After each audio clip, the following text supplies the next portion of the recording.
Hello बच्चों, कैसे हो आप सब। आई होप आप बहुत अच्छे होंगे और आपकी जो प्रिपरेशन है वो बहुत ही अच्छी से शुरू होगी। तो बेटा आज से हम इसमें शुरू करने वाले हैं आर सी मुखर्जी बुक के क्वेश्चंस, जो कि बहुत अच्छे हैं। सर ने बहुत अच्छे से ये बुक लिखी है और इसमें अच्छे क्वेश्चंस हैं जिनको हम प्रैक्टिस करके अपने लेवल को बढ़ा सकते हैं। तो इस बुक को मैं सॉल्व करवा रहा हूँ, आप ज़रूर इस बुक को फॉलो करिए और सॉल्यूशंस पूरे ईच एंड एवरी क्वेश्चन के हम इस पूरे सीरीज़ में लेके आएंगे। तो मूल कंसेप्ट के अब पहली जो एक्सरसाइज है आर सी मुखर्जी की, उसके आज हम क्वेश्चंस करने वाले हैं। ठीक है, तो देखिए हमारे पीछे जो यहाँ बिल्डिंग लगी हुई है वो है आईआईटी की। आईआईटी और एम्स हमारे लिए एक सपना नहीं, ये हमारा टारगेट रहना चाहिए और इसी के लिए हमें अब जो भी चीज़ करनी पड़ी पढ़ाई वो हम ज़रूर करेंगे। ठीक है, कोई एक्सक्यूज़ नहीं बनाना है, हमें पूरी प्रिपरेशन अच्छे से करनी है। तो चलो शुरू करते हैं हम लोग, और ये हमारा टारगेट रहना चाहिए नेक्स्ट जो भी एग्ज़ाम होगी हमारी उसके लिए। ठीक है, आई होप इसमें मैं ज़रूर आपकी हेल्प करूँगा और मुझसे कोई भी अगर हेल्प लगती है तो आप कमेंट करके ज़रूर बताइएगा, मैं ज़रूर उसको पूरी करने की कोशिश करूँगा। तो चलो अब हम आते हैं स्क्रीन पे। तो पहला सवाल, पहला क्वेश्चन क्या है, calculate the weight of 6.022 into 10⁻23 molecules of calcium carbonate. अब इतने नंबर्स को हम क्या कहते हैं बेटा बताओ, इतने नंबर्स को हम क्या कहते हैं, एक मोल। और इतने मॉलिक्यूल्स का मास जो होता है उसको क्या कहते हैं, molecular mass. Molecular mass, gram molecular mass. ठीक है, ग्राम मॉलिक्यूलर मास, इसको हम शॉर्टली क्या कहते हैं, मोलार मास। Molar mass. ठीक है, तो कैल्शियम कार्बोनेट का मोलर मास ही पूछा है इनडायरेक्टली, क्योंकि इतने मॉलिक्यूल्स का मास मतलब मोलर मास, एक मोल का मास। तो ये कितना होता है, कैल्शियम कार्बोनेट, कैल्शियम का होगा 40 प्लस 12 प्लस 3 ऑक्सीजन है तो 48 मतलब 100। कितना आ जाएगा, 100। तो हमारा आंसर क्या होगा, आंसर होगा हमारा 100। ठीक है, क्लियर। क्या कोई दिक्कत इसमें, क्या कोई दिक्कत परेशानी, असुविधा, दुविधा, शंका, लघु शंका, नहीं। चलिए next question, calculate weight of 12.044 into 10⁻23 atoms of carbon. ठीक है, ये कितने एटम्स दिख रहे हैं हमें बताओ तो, ये कितने एटम्स दिख रहे हैं, 6.022 इंटू 10⁻23 को हम कहते हैं एक मोल एटम। और ये लगभग हमें कितने दिख रहे हैं, 2 मोल। नहीं समझ रहा है तो ऐसे डिवाइड कर दो, आप इसको डिवाइड कर दो यहाँ कितने से, एवोगैड्रोस नंबर से, तो कितना आ जाएगा, 2 मोल।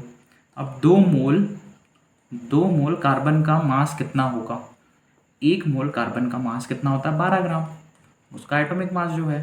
तो 2 मोल का कितना होगा, 24, कितना हो जाएगा, 24। ठीक है, तो हमारा आंसर क्या होगा बेटा इसका, 24। देखो कितने आसान सवाल है स्टार्टिंग के। ठीक है, लेकिन धीरे धीरे इसमें क्वेश्चंस का लेवल बढ़ेगा ज़रूर। What will be number of oxygen atom in 1 mole of O2। Number of atoms का फॉर्मूला बताइए क्या है, नंबर ऑफ एटम्स होते क्या है, N into N A into atomicity, N into N A into atomicity. तो 1 मोल ऑलरेडी दिया है, आप Na से मल्टीप्लाई कर दो। एटोमिसिटी O2 की कितनी है, 2 है, तो 2 से मल्टीप्लाई कर दो, ये आ जाएगा 2Na। 2Na, Na की वैल्यू पुट करेंगे तो 6.022 इंटू 10⁻23, ये आ जाएगा 12.044 इंटू 10⁻23। क्या कोई समस्या, क्या कोई दिक्कत, बिल्कुल नहीं। चलो next question, a piece of copper weighs, एक पीस ऑफ कॉपर का वेट कितना है, how many atoms copper does contain. ठीक है, तो नंबर ऑफ एटम्स का फॉर्मूला, नंबर ऑफ एटम्स का फॉर्मूला क्या है, N into N A into atomicity, into atomicity N, तो mass upon molecular mass into N A, atomicity of element यहाँ 1 हो जाएगी। चलिए भालू पुट कीजिए, यहाँ पे भालू पुट कीजिए तो 0.635 इंटू कॉपर का कितना होता है, 63.5, 63.5, ये आ जाएगा 63.5 इंटू, इंटू क्या करेंगे, एन ए, ये कितना आएगा बोलो, ये लगभग कितना आएगा, देखो इसको मैं ऐसा लिखता हूँ 63.5 अपॉन 63.5, तो मुझे लेना पड़ेगा 10⁻⁻2 इंटू 6.022 इंटू 10⁻23, एन ए का नंबर, एन ए का नंबर, ये कैंसिल हो गया तो आएगा आंसर 6.022 इंटू 10⁻21। Clear, clear. चलिए आगे बढ़े, आसान से क्वेश्चन है ये, तो क्वेश्चन बन ही जाएंगे। चलो, calculate number of molecules in 11.2 litre of SO2 at NTP, ठीक है। NTP STP मैंने कहा है कि इसमें कंफ्यूज नहीं होना है आपको, दोनों चीज़ें लगभग सेम है, बस प्रेशर चेंज होता है, ठीक है। मोलर वॉल्यूम में स्लाइटली चेंज आता है। नंबर ऑफ मॉलिक्यूल्स निकालना है। नंबर ऑफ मॉलिक्यूल्स का फॉर्मूला क्या है बेटा? Number of molecules N into Na। N कितना दिया है? 11.2 अपॉन 22.4। Na 6.022 into 10⁻23। अच्छा, मॉलिक्यूल्स बोला, अगर एटम्स बोलते तो क्या करते हैं हम? एटोमिसिटी से मल्टीप्लाई कर देते अगर एटम्स बोलते तो ये आ जाएगा कितना? 1/2, मतलब 3.011 इंटू 10⁻23। कितना आसान है, कितना आसान है। देखो, मोल कंसेप्ट जो है, स्टार्टिंग की जो कंसेप्ट होते हैं, ये तो हमारे कभी गलत नहीं होनी चाहिए। बहुत ही आसान सी चीज़ चल रही है, स्मूथली इसको जाने दो। कुछ 10-20 क्वेश्चन हम सॉल्व करेंगे, उसके बाद देखना RC मुखर्जी के फिर क्वेश्चन कहोगे कि भैया सच में दिमाग तो है। 1 atom of element X weighs इतना, एक एटम का वेट इतना है। Calculate the number of atoms, gram atoms मतलब मोल्स निकालना है, ठीक है। ग्राम एटम्स का मतलब क्या होता है? Moles in 40 kg of it, ठीक है। Mass of one atom, mass of an atom 6.644 into 10⁻23 ग्राम, ठीक है। तो mass of Na atom, Na atom को हम क्या कहते हैं? मास ऑफ Na एटम को क्या कहते हैं? ग्राम molar mass. Gram molecular mass मतलब मोलर मास, ठीक है। तो इसको मल्टीप्लाई कर दो आप, 6.644 इंटू 10⁻23 इंटू 6.022 इंटू 10⁻23, ये कितना आ जाएगा? 40। कितना आ जाएगा? 40, ठीक है। क्लियर? क्या कोई दिक्कत? 40 ग्राम, क्योंकि इसका यूनिट ग्राम है, Na का तो कोई यूनिट नहीं होता है। अब नंबर ऑफ ग्राम एटम ये equals to number of moles, ये चीज़ ध्यान रखना। तो W अपॉन M, W कितना है? 40 kg, तो 40 इंटू 10⁻3 डिवाइड बाई 40, कितना आ जाएगा? 10⁻3 मतलब 1000 मोल्स। कितना आ जाएगा? 1000 मोल्स, ठीक है। ये हो गया हमारा आंसर। क्या हो गया? ये हमारा आंसर, ठीक है। चलिए आगे बढ़े, चले चलो आगे बढ़ते हैं। फ्रॉम, ये क्वेश्चन ना इम्पॉर्टेंट क्वेश्चन है, ठीक है। अब देखोगे तो ये प्रीवियस ईयर में कॉम्पिटिशन में आया हुआ क्वेश्चन है। 200 mg of CO2, 10⁻20 molecules are remove, how many moles of CO2 are left? सुनो, 200 मिलीग्राम हमारे पास क्या है? CO2, ठीक है। इसमें से इतने रिमूव कर दिए हमने, तो कितने मोल्स बचे? तो अब क्या करो, दोनों के पहले मोल्स निकाल लो, मोल्स में से मोल्स को माइनस कर देना। तो इनिशियली 200 ग्राम था, 200 मिलीग्राम था, 200 इंटू 10⁻³ मिलीग्राम को ग्राम में करने के लिए 10⁻³ से मल्टीप्लाई कर दिया, डिवाइडेड बाय CO2 का कितना आएगा? 44, ठीक है। इतने मोल्स थे स्टार्टिंग में, इतने मोल्स थे। कितने रिमूव्ड हो गए? रिमूव्ड कितने? 10⁻21 अपॉन 6.022 इंटू 10⁻23।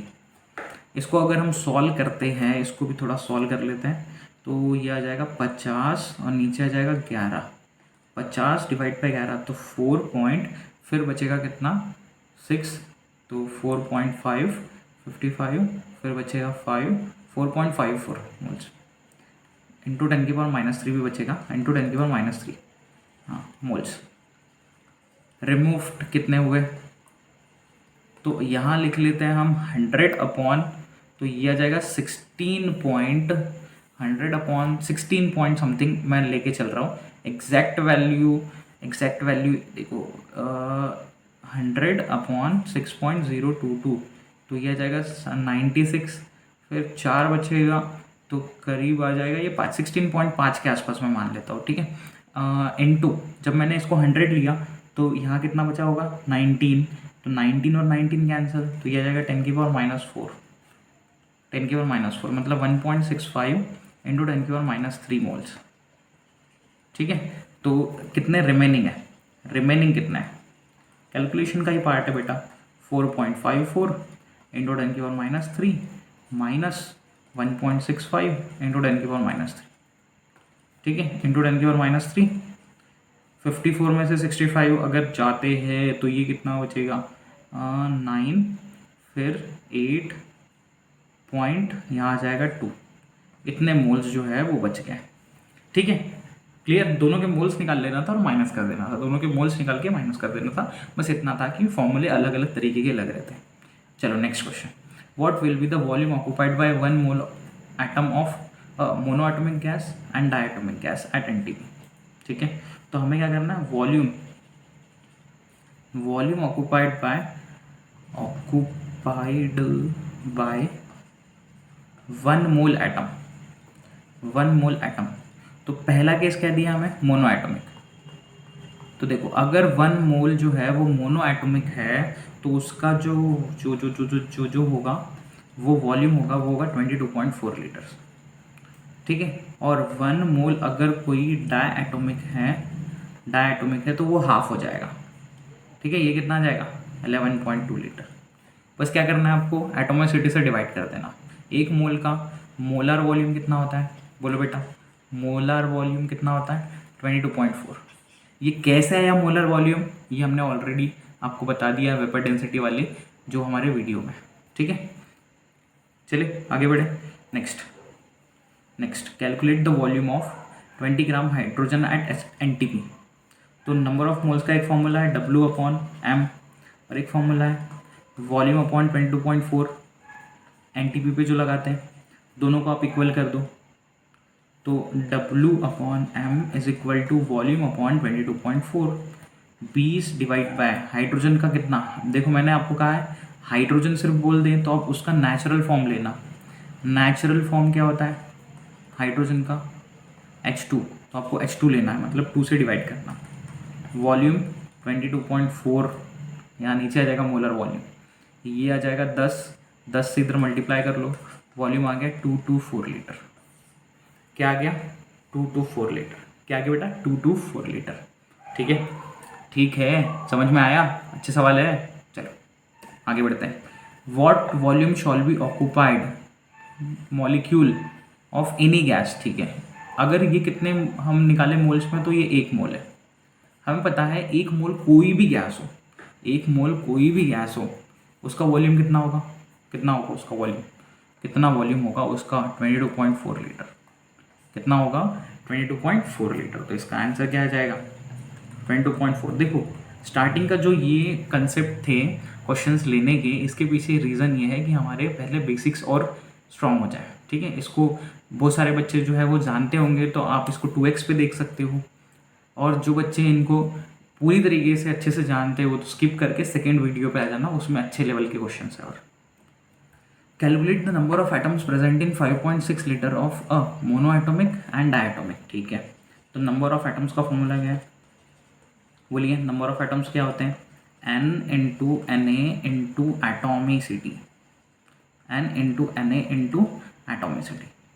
N क्या होगा 5.6/22.4 इंटू Na, एटोमिसिटी कितनी है पहले वाली 1, तो ये कितना आएगा 1/4, मतलब Na/4। ठीक है, second number of atoms is equal to N into Na into atomicity. ठीक है, बढ़िया सब कुछ। 5.6 अपॉन कितना जाएगा ये 22.4, कितना आएगा 22.4। Na एटोमिसिटी अब कितनी है 2, तो इसको कैंसिल करो, कितना आएगा 2/4, मतलब 1/2 Na, 1/2 Na। क्लियर। ठीक है, आगे बढ़े। चलो next question, calculate number of sulphate ions. अच्छा ये देखो, ये हो सकता है बहुत सारे बच्चों के लिए न्यू कंसेप्ट हो, तो इसको इंपॉर्टेंट करके न्यू करके अच्छे से ध्यान रखना। ये जो है वॉल्यूम दिया है, ये क्या है वॉल्यूम, कितना है 100 ml, और ये जो m है ना, इसको हम कहते हैं मोलैरिटी। क्या कहते हैं हम, मोलैरिटी। तो मोलैरिटी कितनी दी है 0.001, इसको हम पावर में लिखे तो 10⁻³ मोलर, यूनिट होता है इसका मोलर। तो ये ध्यान रखना हमेशा, नंबर ऑफ मोल का एक फॉर्मूला, नंबर ऑफ मोल अगर मोलरिटी और वॉल्यूम है तो हो जाएगा mv। ठीक है, क्लियर। और ये वॉल्यूम जो है वो चाहिए लीटर्स में, किस में चाहिए लीटर्स में। तो तो पहले लिखेंगे 10⁻³ और 100 ml को लीटर में करना है तो कितने से मल्टीप्लाई करेंगे 10⁻³ से। तो ये हो गया 10⁻6 इंटू 10⁻², ये आ गया 10⁻4 मोल्स। ठीक है, मोल्स तो इतने मिल गए। सल्फेट आयन कितने मिलेंगे बोलो, सल्फेट आयन्स कितने मिलेंगे? तो एक H2SO4 जब टूटता है तो 2 H+ मिलते हैं और एक सल्फेट आयन मिलता है, एक ही सल्फेट आयन मिलता है। तो नंबर ऑफ SO4 2- आयन्स क्या करेंगे, N into Na into ions. N कितना है 10⁻⁴, Na कितना है 6.022 इंटू 10⁻23 और आयन तो एक ही मिल रहा है इसके ब्रेक होने पे। H+ बोलते तो 2 आ जाते। अब आंसर आ जाएगा हमारा 6.022 इंटू 10⁻⁴, यहाँ से चले गया तो 19 -19 आयन्स। क्लियर समझ में आ गया? अच्छे क्वेश्चन है ये तो अच्छा क्वेश्चन था। चलिए आगे बढ़े। ठीक है, how many atoms are there in 100 AMU of helium. ठीक है, तो अब हमें क्या दिया 100 AMU ऑफ हीलियम और हमें निकालना क्या है, नंबर ऑफ एटम्स। तो सिंपल देखो, जब भी आपको नंबर ऑफ एटम्स निकालने हैं AMU वाला दिया हो तो क्या करना, number of atoms is equal to 100/4। तो कितने आ जाएंगे 25। कितने आ जाएंगे 25। अच्छा 4 क्यों किया, क्योंकि हीलियम का जो मास होता है वो कितना होता है 4 AMU। कितना होता है 4 AMU। तो 100/4 कितना आ गया 25। अब देखो इसका कंसेप्ट अच्छे से समझो, ये क्यों किया। अब देखो क्वेश्चन में हमें 100 AMU दिया था, तो इसका एक्चुअल मास कितना होगा बताओ। तो एक्चुअल मास कितना होगा 100 इंटू 1.67 इंटू 10⁻24 ग्राम। ठीक है, ये आ गया वेट। अब मुझे क्या निकालना है, नंबर ऑफ एटम्स। तो नंबर ऑफ एटम्स का फॉर्मूला क्या है, N into Na into atomicity. ठीक है, N कितना आएगा, ये मास है हमारे पास 100 इंटू 1.67 इंटू 10⁻24 मोलर मास, मतलब एटॉमिक मास कितना आएगा 4 इंटू Na आपको पता होगा Na का और AMU का relation, Na is equal to 1/AMU। तो हम Na को हटा के यहाँ लिख सकते हैं 1/AMU। AMU की वैल्यू यही होती है, तो 1.67 इंटू 10⁻24 एटॉमिसिटी है 1। तो देखो कंसेप्ट ये था कि जब आप इसको कन्वर्ट करके ऐसे लिखोगे तो भी सेम होगा। ये हमने एक शॉर्ट तरीका से लिखा था। ये दोनों हो गए कैंसिल, 100/4 कितना आ गया 25 एटम्स। तो इससे आपको आएगा कंसेप्ट का फेल। ठीक है, ऐसा क्यों किया हमने, और ये है हमारी शॉर्ट ट्रिक। क्लियर बेटा? चलिए आगे बढ़े। चल नेक्स्ट क्वेश्चन पे आते हैं। नेक्स्ट क्वेश्चन का इफ ये हमारे लिए अच्छा क्वेश्चन है। ठीक है, if a mole were to contain, अगर एक मोल में इतने पार्टिकल्स होते, what would be the mass of 1 mole of oxygen. क्या होता mass of 1 mole of oxygen. ठीक है, क्या होता, तो फिर और सिंगल ऑक्सीजन मॉलिक्यूल का कितना होता। चलो इसको आप कमेंट करना, इसको हम कवर करेंगे अपने नेक्स्ट वीडियो में। देखते हैं क्या बच्चे ये सवाल कर पाते हैं, इसको कमेंट करके जल्दी बताना। हम इसको कवर करेंगे अपने नेक्स्ट वीडियो में, और नेक्स्ट वीडियो में इसके आंसर्स और आगे के सारे क्वेश्चंस को हम कवर करेंगे, नहीं तो वीडियो काफ़ी लेंदी हो जाएगी। ठीक है, चलो तब तक के लिए टाटा बाय बाय।